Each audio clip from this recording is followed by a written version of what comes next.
Hello guys, how are you all doing? Welcome to my channel. My name is Legend, and if you're new here, please like and subscribe. So, kuna hii documentary enye nimetoka tu kuwatch ya NTV, okay? Inaitwa Words of Evil. All right? So, NTV 2 days ago, right? Wali drop this documentary and it may go super viral, and I just wanted to talk about it and talk about the things that are there and way. If whatever this documentary is alleging is true, man, some people are evil out here.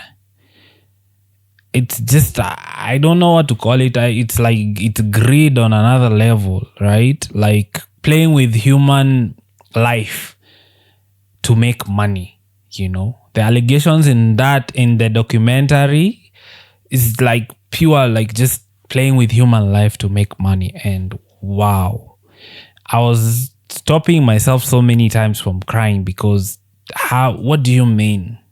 Like, and you see, the thing is, so many of us, like, you trust a doctor, right? Like when a doctor tells you something, you are like, oh yeah, sure, nunua hii dawa, or do this or do that, and I test, we tend to trust them because iko like, what else am I supposed to do if the doctor has said? So I'm gonna do what the doctor has said. But for me, the crazy thing is, like, there are people out there, like, you have this sort of responsibility to people and to your patients, and you can still, like, do something that might harm them. The vulnerability that we place ourselves when we're in front of doctors, and then, things can happen. And when you watch this documentary and you see the negligence, and you see also the other side of hospitals are also a business, like, it makes you wonder, it makes you start questioning, like, kenye doki ananiambia ni ukweli, ni hivyo, ama anajaribu to make some money with me. And I know if you're Kenyan, you've maybe had this sort of reaction. You don't want to have it. You want to trust whatever your doctor is saying. But honestly, tell me, if you're Kenyan, have you not at some point wondered, na hizi ma procedures zote zenye daktari ananiambia, hizi ma test, hizi ma vitu zote, are they necessary, or are they just trying to make more money with me, right? And like a documentary like this, like, as much as now this is on the really, it's dark, it's on the other side of dark, right? As much as we, you don't want to ask those questions of the person who is treating you and the person that you're putting your life to, documentaries like this inaonyesha, like, this situation really do happen. Like, a hospital at the end of the day is a business place, right? And people are trying to make money, but the way some people out here are trying to make money, you're like, why would you risk my life like this? Okay, so this hospital iko in Nakuru, inaitwa Sister Mazoldi. That's the hospital that was in question, or the topic of the documentary, right? And it's a faith-based hospital. Kama tunajua ma faith-based hospitals, I'm sure if you've, maybe kuna hizi church zinaandishangwa na either missionaries or maybe a church, like a church decides to start a hospital, or, faith-based hospitals, right? I've ever been to one, and it's like, so that's what this hospital is. And there was a case of this lady called Agnes. And Agnes went to the hospital, okay, to deliver.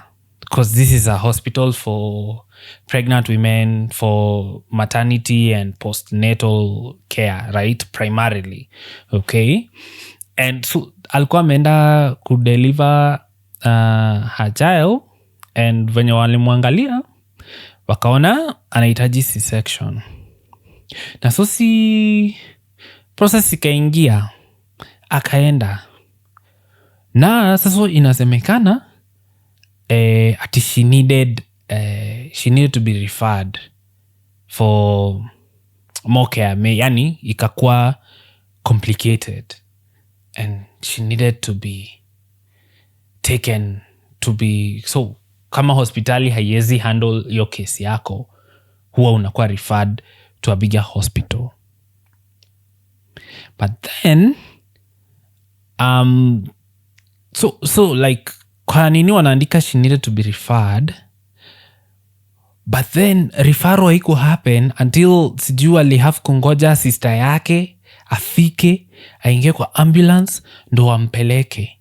Alafu kwa njia ndo wanaambia sister yake ati ni kama Agnes amepass. So it turns out that the lady Agnes, when she was on the theater on the operating table, she died. And they go like, instead of, like if she died, then you report what happened. But instead of that, they call the management and ask, sasa hapa tutafanya aje? And the management is recommending we cannot handle this here. We need to make it look like she died out of the hospital to avoid liability. Can you imagine? And these are doctors who are treating you, mind you. But like, their primary thing is like, we can't handle the liability of a death. And the documentary goes into investigation, and it is found that huyo mwenye ana administer anesthesia, okay? So ukiwa kwa when you go to surgery, right? Kuna the doctor na kuna huyo mwenye anaku administer anesthesia. So ndo ukifanywa surgery like hausikii ni nini inaendelea, right? So uko under. And it turns out huyo mtu wa anesthesia alimpatia mingi. And after the C-section, after they remove the child, ni kama he was unable to revive her. But then now, when the management now is coming in, I don't know how that happens. So, okay, the patient dies. I am sure there is a procedure to be followed. Kwa hiyo procedure, I don't know. If you're a doctor, you tell me. Is there a part where you contact management first to understand what happens? Because it seems like atuwali contact management, and management wanaambia, no, we cannot handle this. So now they stage this like una film like ini scene ya movie. Ati wana stage referral process, wanamweka kwa ambulance, wanaita sister yake ndo wakuwe na witness. Alafu kwa njia katikati wako like, amepass. Wacha tunatoka hapo nje tunadiscuss. Like you're like, what? What do you mean? Am I watching a movie right now? This is real life. This is someone's sister. Can you imagine someone? Oh my God. It's like shocking. Hata like how is he comprehend? My head could not comprehend what just happened there. It's like, is this real life or is this a movie? Like we are covering up a death by... Like it was some dark stuff. And then there was this... So that's the story of Agnes. Then there was another lady called Jacqueline. Now kwa story ya Jacqueline, alikuwa ameenda also. And you see also like when this lady are going to this place or these places, it's like these are religious people who wanaenda huko kwa sababu we know. And for me, I'm like, if there's two things that are so important, ama like kama uko in these positions in the country, like you should be held to a higher standard, because people actually put their lives or put their trust in you. You must hold that into with a higher responsibility, right? Madaktari na faith, so that be either a church or a mosque or whatever religion that you are here in Kenya, right? If like those are the two things that if you are in a position of power, or if you're in those areas, you must be very careful and very vigilant when you interact with people, because people are coming there, they let their guards down, right? Because I'm here for help. Niko hapa for spiritual help. I'm here for medical help, right? So you owe it to the patient to do your best and to give them the best care, such that atoke hapa akijiuliza, was I, did whatever happened to me, was it okay? Did they take care of me? Like I'm not going to a hospital wondering, do they just want to make money with me? Or I'm not going to, same with the church, because the part that brings malpractice and hizi mavitu shady that goes on in this institution is always about money. When money gets involved, then now, like human beings, man. So I do feel like if you're in these institutions, you should be held at a higher standard, and also you yourself should have a higher responsibility to the people you're taking care about. So nilikuwa nasema kuhusu Jacqueline. So Jacqueline pia yeye alikuwa ameenda kwa hiyo hosi kureceive care. Okay, akaingia huko I think saa 10. And then in the middle of the night ni kama kukakuwa na complications, and unfortunately she gave, it was a stillbirth. Okay, wakapigia husband ya Jacqueline, wakamwambia venye kumeenda. He came in the middle of the night, and when he came, of course he's asking to see his wife. Wakamwambia not possible. Okay, and then so he left, and then they came in the morning with the whole family. Now coming in the morning, the whole family, and asking, what happened? Can we see Jacqueline? We heard of the sad news. We need to see her, see what's going on, and tell us what's happening. You come in the morning and you are told your wife has passed. Okay, just imagine if you are that man. Okay, if you are the husband, at 12 in the morning, at 12 at jioni ulipigia ukaambiwa your child is dead. Okay, amezaliwa, is stillbirth. You come all the way, you're panicked, you want to see what's going on, you want to see your wife, but wanakwambia no, it's not possible. You go and then come back. When you come back, you're told also your wife is dead. I mean, if you're the husband, I mean, you must feel like, what is going on? How can I lose two people at the same, in the same space, in the same day? I'm sure he must have been going crazy, right? Because if it was me, I'm like, my child and my wife, like, what's happening? And then it is revealed later about what happened. Okay, that Apple 12, when she gave the stillbirth, okay, and then after a few hours, akaanza to develop complications, right?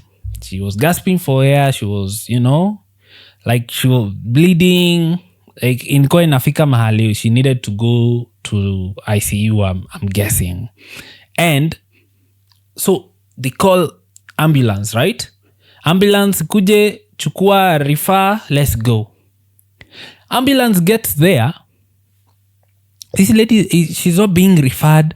She's in the ward fighting for her life, gasping, bleeding, and like the ambulance is there. They wait for 1 hour, and then like the ambulance leaves because of course ambulance ikona duties, right? It's not only to that hospital, right? The driver is saying, simunipe the lady nimpeleke, right? And then they don't give her the lady. He goes, 30 minutes later, Agnes dies. Okay? And he called like, what do you mean? The ambulance was there? And also in the documentary, tunaambiwa like the coordinator, of course, because kama kuna referral, if you are referring, basically I guess there's someone who coordinates that to ensure huyu alikuwa anatoka hospitali fulani anakuja hii hospitali for this and this procedure and this is what is happening, so prepare this and that, okay, before the person arrives, right? Because kama ni ambulance so that the referral can be complete, okay? So hapo ni kama kuna huyo mtu wa sub-county coordinator, that's their job to ensure mtu akireferiwa from this hospital to that hospital ame make communications basically. By the time huyo mtu anafika mambo iko sawa. So the sub-county coordinator is even calling, I don't know whether it's the next day or a few days later, and asking the management what happened with this lady, because we sent the ambulance, and from the information I had gotten, I had even prepared an ICU so that they can receive the lady. And so this will put me in a lot of trouble because the lady died, and they will ask, why did the ambulance go empty? Well, the information got to me, I prepared everything, but the lady never received the care and the lady died. So like we had from a call, like it was a worry that she was worried that it might go bad because it got like, hey, you told me there was a referral. I prepared the ICU, sent the ambulance, but the lady never arrived and now she's dead. Like, what happened? And then there's this sister. So the conclusion was that Nikama, so I don't know whether they saw as if she's improving or something, so that they decided, maybe she doesn't need the referral, let her remain here. Because of course the thought is that walikuwa wanataka kucollect hiyo pesa ya NHIF, because you see the more anaendelea kukaa, the siku zenye anakaa hapo, hiyo pesa inaendelea ikiongezeka, wana collect. Okay, and that's the side of, and then there was also another case of a lady with her child and her child had a kidney problem, required a referral, and they didn't do the referral. So the child, if you can cry, you will cry actually if you watch that documentary. Like, it is so sad how light, they take human life. You wonder, are you kidding? Someone needs a referral and you're not doing a referral just because you want money from NHS. Like, it's like, can we hold human life at a higher regard? Because you go like, hey, it could be you, it could be your sister, it could be your brother, it could be, because I'm like, I was wanawaka hapo. If a family member of theirs maybe get, because we know, like, if your family member is like from the medical fraternity, maybe ni nurse ama ni daktari ama nini, the moment you get sick, and those the first people you call, and like, ninasikia flani ninaweza kuja hiyo hospitali ama una recommend nifanye aje? When their family members ask them, do they tell them, come to my hospital, come to kwenye na work? Because if you work there and you see whatever goes on there, you're not recommending your people go there. And kinda that's the point, because iko like, that's someone's brother, that's someone's uncle, that's someone's cousin, that that the way this hospital is operating is to maximize its profit at the cost of care, right? Because there was also a claim that kuna dawa hawapei the women so that they can do C-section, because I guess maybe C-section is more money, prolonged stay, more money, right? They went even to a point, now hapa kundo tunaingia kwa fraud, whereby they're involving even the employees. Wanawaambia wa sign up for SHA na NHIF, wa make claims ati sijui naenda kufanyiwa surgery ya nini enye haiko, so that they can get money and defraud. That's your taxpayer money going right there.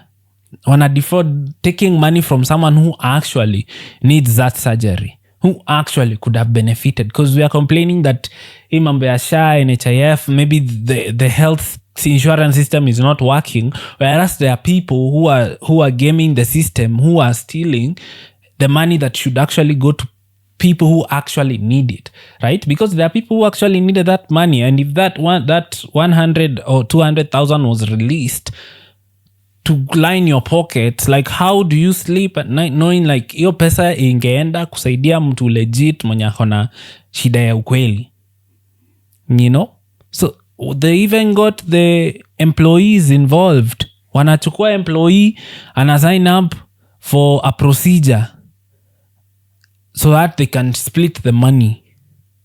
Yani if you hear like it's like by the time unafika hizo levels, like how sasa hapo hata tunaanza kukusaidia aje, like how do you get to that level? Because that would mean like you have been doing, like ndo ufike to some sort of levels, you've been doing that for a long time without any repercussions. Now it's like by the time hizi vitu zinakuwa uncovered, you're like what? By the time tunafika to this level whereby you don't even care about human life, like as long as you get your bag, is like damn.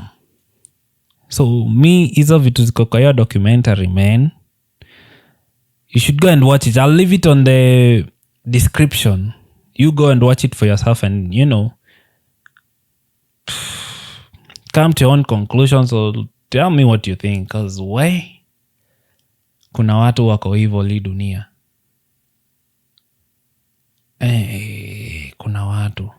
Kuna watu hata you wonder how does that, it's just yani wewe unasikia kulia, unasikia, because you're like anyway, you know, ingekuwa mimi ningekuwa tu nimeenda hapo tu nafikiria I'm getting good care. And that's what I'm saying, vitu kama faith based hospitals, right? Kuna layer mbili of watu you know, lowering their guards. You're like, it's not only a hospital where I'll get a doctor who is supposed to tell me what's going on with me or who is supposed to take care of me. It's also you know, mahali pa faith where I actually believe I'm in good hands. To have that happen in such an institution, like, man, that has to be heartbreaking, actually, because most Kenyans are religious, and I'm sure, like, if your church opened up a hospital or something, you want to go there because you're like, oh yeah, it's like, you know, the person who feeds me spiritually also wants to take care of me, my health. But then to discover that kuna some people out here who are just out there to make money with you, is just like, it's crazy. That documentary really broke my heart, almost made me cry. Me, if I was to advise, mimi nikienda mahali lazima uniambie ni nini exactly inaendelea hapa, you know. If you go, me, that's the takeaway I'm getting from this. Like, hey, before uniambia, lazima kwanza nielewe ni nini unasema. What is this procedure that you have to do on me? And ebu outline, explain everything, point A to point B. Nisipoelewa any process hapo. No. We're gonna have a problem, because as much as I want to trust my doctor and I want to believe I'm in safe hands, you know, documentaries like this make you wonder, are you out here to really help me heal, or are you just worried about your bottom line, right? And iko like, it's mtu hadi ameunda system ya venye, mtu mmoja akingonjeka niletee 4 so that I can bill them. I don't know, maybe there is a way, maybe we can separate mahali pa kusaidia pasikwe very that direct with money, because, like, you know, people hustle really hard and really push for money, but you don't want someone to be hustling you when it's your health, You don't want to be someone to be hustling you when it's, a matter of of life and death. So like in those areas where it's personal and it's like your life is involved, your health is involved, can we have like a bigger separation of the money and that? Like it's not as direct as the more you stay here, the more money I'll make. So you have to stay here, And I'm not gonna from now on, hey Buni ambie, tell me what's going on. Tell me what's going on until nielewe. Me otherwise. But also even with that, wanaweza tu kuambia anything and utasema nini? Utasema no. Kama hujasoma, kama haujui mambo ya medicine, utasema no alafu But why? That is, if those things are true, man, some people need to be in jail. And that place needs to be closed because why? It's crazy. It's crazy. Anyway, tell me what you think about that. Please share the documentary, let people see. And I'm sure so many people maybe have had similar experiences. You can share those experiences, comments. Tell me what happened. What was your... And because mimi nimeinua mikono because some things you cannot even... Haujui uanzia wapi explain, haujui uanzia wapi process. You just watch and you're like, what? And if you watch that, it's one thing after another. Hey, tukujeni pole pole. It's you think it's just one thing, it may expose you, but when you watch that documentary, it's like, and then well, you think it's over, it's like, there's another thing. You think it's over, there's another thing, and another thing, and another thing. Hey, you're like, how did this go on for so long? And hey, what do people... Hey. Anyway, please subscribe and like. My name is Legend, and see you in the next one.